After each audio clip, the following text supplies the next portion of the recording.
Hey, welcome to the first episode of Volume 1 of the Platinum Book Club. I love wrestling books. That's just a little bit about me and my relationship to wrestling books. I'm also really picky about them. So I was given this. I received it via an unboxing on full disclosure. It was a great surprise to me. Um, Signed first edition.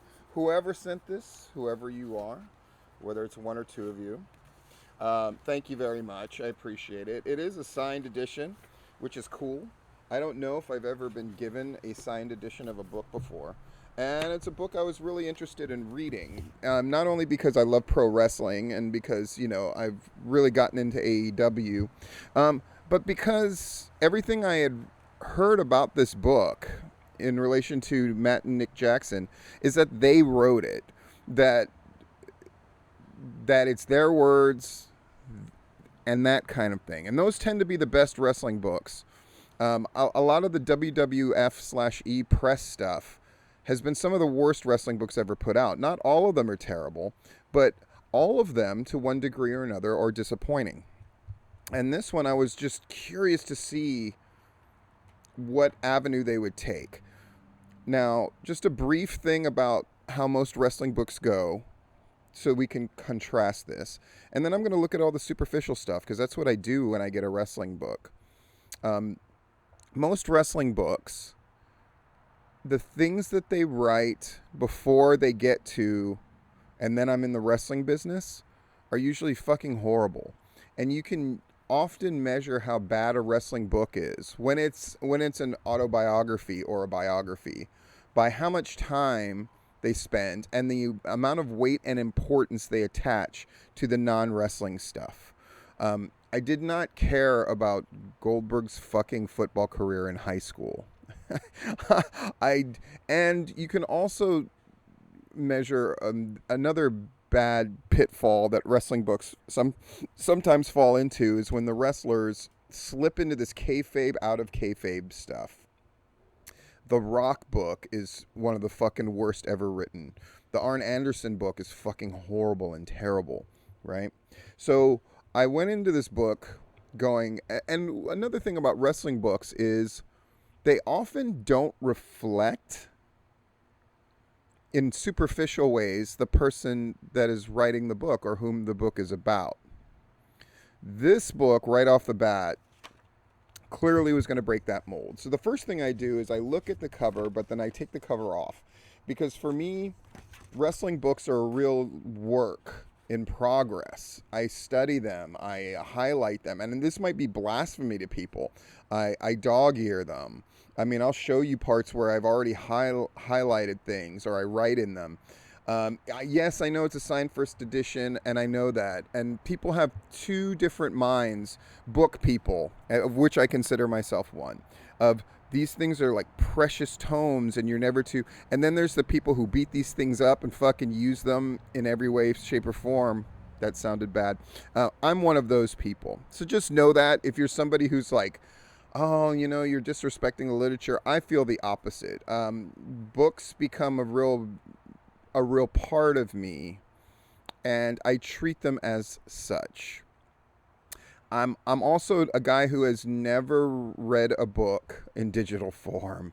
I'm very old when it comes to that kind of thing. Sorry if that bothers you, but that's just the way I am. So I took off this cover, and the cover right away, the sort of garish colors, the picture right here, which someone reminded me last night, Cornette described as, oh, they're looking at their dick, which made this even more fun to me.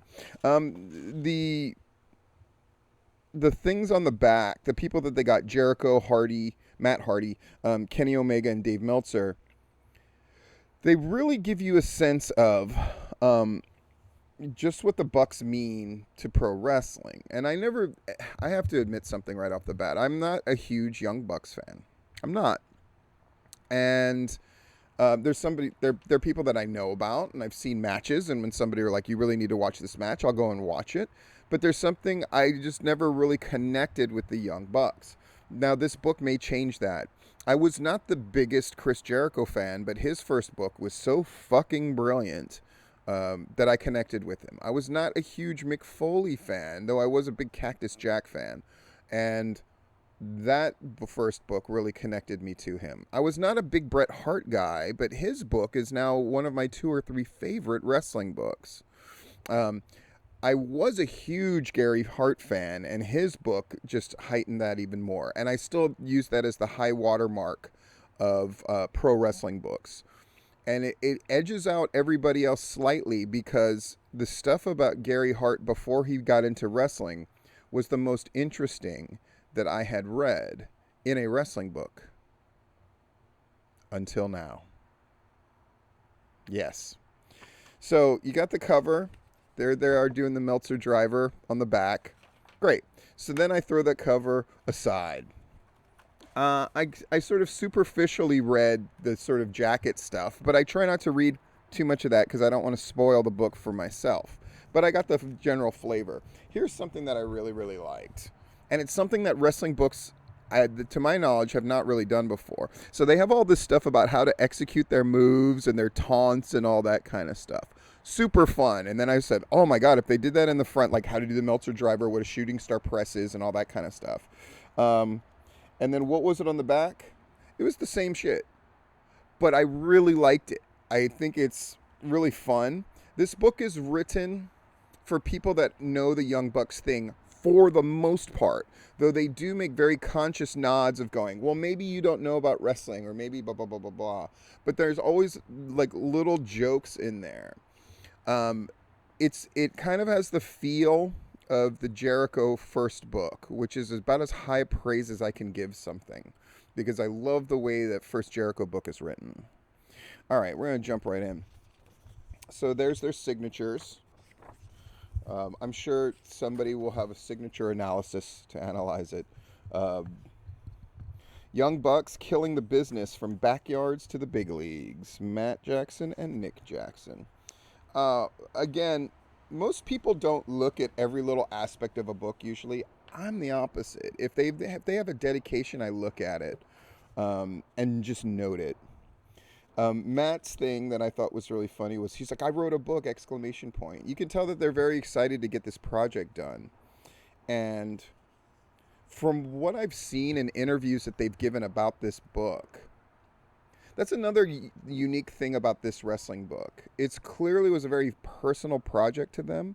And the thing that I heard them say that really resonated with me about this book was they were like, we really did our best job on this book. You could tell it's something that was really personal to them. It is not the longest book, right? 291 pages about. But the wrestling books that have tended to be very long tended to be very shitty, with the notable exception of the Bret Hart book. But the DDP book is almost unreadable, right? This one right off the gate. So I read the prologue and like, what's this prologue going to be? And I immediately like turn the page on stuff and I go like, how long is the prologue? That's a good indication of like new writers will tend to have prologues that are too long and indulgent. This one was just a quick little story. And again, I compare it to the Chris Jericho book. Like, the prologue was him getting ready to step out for his WWF debut. And I thought that was a really powerful, cool moment to have in a prologue. This one, I think, is better. So you can see where I highlighted a couple of parts. So basically, it's them in a hotel room, which they neatly summed up what the hotel room was like by just describing it as Paisley. And again, I'm such a word guy that just saying this Paisley room immediately set me like, okay, it's a certain kind of hotel room. Not scummy and run down, but also a chain hotel. Like, words have a great deal of power. And the best parts of this book, I can tell already, is when they show and not tell. Meaning that they don't explicitly tell you what you're supposed to think about something, but they just set the scene for you. The beginning is Matt. Matt does the prologue, and Matt, he's the oldest brother, does the first chapter called Growing Up Young Bucks. And Matt, I can already tell he was probably a good choice to start because he just has a good sort of grasp on imagery. Um, and they're waiting for phone calls. They're going to have back to back phone calls from Tony Khan of AEW and Triple H of World Wrestling Entertainment. And they both wanted to get them to come over. And our next move would largely impact the future of the wrestling business. Parentheses, seriously, not an exaggeration, close parentheses. And to some, that's going to rub them the wrong way. Like, that's so arrogant. But it's absolutely true. And it's such a simple, succinct way of bringing in the gravity of the situation. Whoever they decided to go with was going to alter the direction of pro wrestling. And I think that's proven to be true. And realizing that our worlds were about to change forever, my brother and I were thinking the same question. How in the world did we get here anyway? It's a very sort of almost trite way to begin something of like, and how did it happen? Harp music, and then we go to the beginning. But because they keep the prologue so short, it worked. It was very effective, and I was dying to know. Code Blue, Code Blue. This is like writing 101. And for people who aspire to be writers and that kind of thing, when you're writing a book for mass consumption, which this is, you want an attention getter right from the start. I've taught writing and, from students at all levels of the game on how to like get attention with their essays, get into your right college and all this kind of thing. I will say that writing for me in my life, it's what I have my degrees in, right? Undergraduate, master's degree, and I was pursuing a PhD in creative writing. And I had a knack for coming up with names, and I had a knack for getting people's attention right from the beginning. It's what you have to do, especially in this day and age. And so I'm not gonna just say everything because maybe you're reading this as well or you're going to. I would encourage, so far from what I've seen, I think the book is good. It's basically a depiction of the birth and the shocking story, and using that as a segue to going into what their parents are like. Now, on the surface, this would seem to be an uninteresting story, meaning there wasn't like the usual kinds of trauma. They didn't grow up poor. They didn't grow up in a broken home. Their parents were quote unquote super Christian. There's a couple of moments that I thought were really nice. When he's setting up talking about his mom and dad, he just goes, my mom and dad are the definition of couples goals. So there's stuff that's very modern in here. But just like the Young Bucks wrestling style itself, I think what's clever about the book so far is they have stuff that feels very modern, but then details will come in and moments will just punch you in the fucking face. And then you realize, like, no, this is effective storytelling. When I use the word storytelling, I'm not saying this to mean, oh, these things are made up or exaggerated. I don't think they are. And that's part of it. What you're trying to do in the beginning of any writing is establishing a relationship with the reader. And the relationship that you get, and again, I think that's why Matt was the right person to write this here in the beginning. All right? Am I wrong about who the older brother is? If so, sorry. The part that just punched me in the fucking gut. Plus, there's other details in here about what big wrestling fans they were. They sort of take you back to those like early WWF figures and how heavy they were. Just those kind of loving little details really engage me as someone reading this thing. The little thing, they grew up in Rancho Cucamonga, and he goes, and things work in threes. So yes, the Rancho Cucamonga referenced in Looney Tune cartoons, the Friday movies, and the television show Workaholics. And again, those three things fall into different parts of my life. And so it immediately connects you. Again, it's just a sign of these guys are, the good rule is write how you speak. And you can tell that this is how they speak. Maybe a little more refined because it's writing, and a little more edited, and a little more like streamlined and that kind of thing. But nonetheless, you really get this sort of conversational feel from the book, which makes it a very easy read. which is important in a wrestling book. There are wrestling books that are absolute slogs. If you've ever read the history of the NWA book, that thing is fucking unreadable. I can't believe getting through that book is I actually consider it an accomplishment because it required discipline of me going, I'm going to read this many pages every day. That's how much I love reading. That's how much I love learning about wrestling, that I would slog through something that was completely unenjoyable, right? It was unenjoyable and it had very little health benefits. So it's kind of like the raw Brussels sprouts of reading. But this book, so far, very readable. I gotta highlight this part, even though it's a bit of a spoiler. Describing the mom's miscarriage.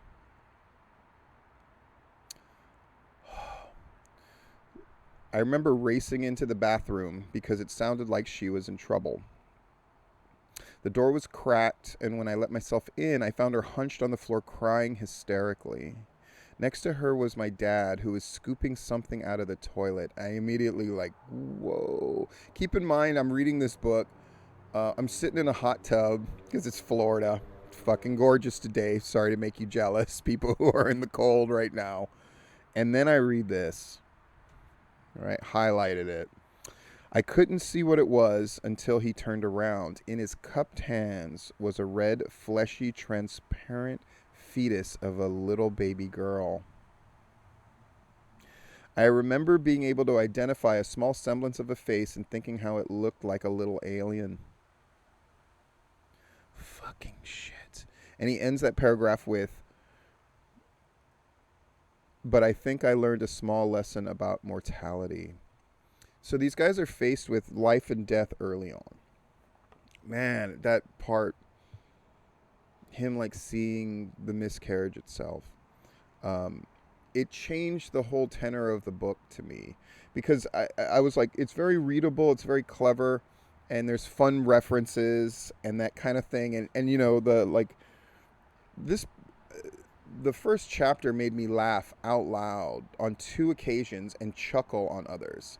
That's very tough to do with me. And I mean, when he describes he had the favorite Hulk Hogan action figure and how he was in the ocean and the wave knocked it out of his hand and it was gone. He goes, while at the ocean with my favorite Hulk Hogan figure, a big wave came and launched the toy from my hand. My Hulk was lost forever. And I was devastated. For years after, whenever my parents would ask me where my Hulk figure went, I would look out into the distance and dramatically say, Hulk went bye-bye in the ocean. I fucking laughed. I probably looked like a crazy person. I was already a crazy person because I'm reading a book in the hot tub outside. But then I'm laughing.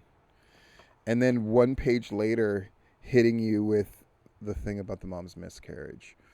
The Bucks, I think it's like they're wrestling. You're either going to get it or you're not. You're either going to buy in or you're not. But I got to say, after the prologue and the first chapter, I have bought in. And then when he describes, you know, they have their sister, the Young Bucks, and then Malachi, which was a very difficult pregnancy and really rough. And the parents were just always complaining about being tired. The book feels very real and very honest. And the description of, the grandfather, or let me make sure, Grandpa John's suicide, and the effect that it had on them, and how it was the first time he really prayed. Very powerful. On the day of the funeral, as I passed my grandpa's open casket while holding my dad's hand, I prayed my first real prayer. I said it with conviction. The way that they're weaving in, because I'll just be blunt, the cross and Christianity have derailed more potentially great wrestling books than almost anything else. The Bill Watts book, which I could not have been more excited to read. He's one of my 3 biggest booking influences. And I love Bill Watts. Book is fucking wrecked by the second half being all about his Christian bullshit. And I know that's going to rub some people the wrong way. That's just how I am. That's just how I felt. But this one, there's genuinely beautiful moments already in the beginning. and the dad being an aspiring Christian rock musician. And so just describing the bands that are playing, really setting the scene for us. You'll probably want to know the other thing that made me laugh out loud. Here it is. So, whoop. Many times throughout my childhood, people thought she, meaning his mother, he describes how his mother was a very small, petite woman who maintained her looks and throughout their lives and still looks apparently much the same as she always has. Many times throughout my childhood, people thought she was my older sister, and as I got older, people thought she was my girlfriend. Gasp in italics. I really laughed, and again, it's such there's. I will say Matt is very skilled at having a sentence that encapsulates a lot of information. It does feel like they're moving through their childhood stuff at a relatively rapid rate, but I think it's the right move because it is the best example of how to get through the background stuff that you have to have for the wrestling part of the story without slogging us down and actually endearing us to the author, the person who's speaking. They talk about, their sort of forays into beating each other up, and times they would get into trouble, and the parents would be like, okay, no wrestling for a while because they broke the brother's arm or they knocked out his front teeth with super kicks, and going to their first wrestling shows and what that was like, and then going to a WCW show in like late 2000 when they're about to end, and how they had this mattress that they would pull in from the store next door in the alley and throw in the backyard, and they and their friends would just mess around on this fucking thing. This is how the first chapter ends, and where we're going to end. One afternoon, though, as we raced there to prepare for another day of wrestling, we found that our entire makeshift arena was nothing but a pile of ash. There had been a massive fire behind the furniture store the night before. As we watched the debris, someone who must have been the owner of the store rushed outside and yelled, "You guys are the ones who did this. I've seen you back here for months. I'm calling the cops," because the kids would always drag this mattress. He goes, "We jumped the chain link fence and sprinted home. If only he had known how special that place was to us, he never would have blamed us. We had lost our favorite spot, and once again, we had nowhere to go." So they'd gotten a taste of pro wrestling. But now, what were they going to do? Their mattress was gone. And the next chapter is seductively titled, "A Wrestling Ring in My Backyard." And we'll get to that tomorrow. My goal is to read a chapter a day and do this little analysis. Most of them probably will not be as long as this one, because this one I covered a whole bunch of stuff. But anyway, read with me, won't you? You can certainly get this book on digital if you want to get it right away and follow along. I've also been told that it's in Barnes & Nobles. Mine was sent to me by, apparently, the Young Bucks. I did a little research on the bookstore. Apparently, it's the Young Bucks' favorite bookstore near where they live, who they're helping out by having the book go through them with signed copies and stuff. I think that's really fucking badass. And whoever sent me this book, thanks a lot, man. Anyway, we'll see you tomorrow.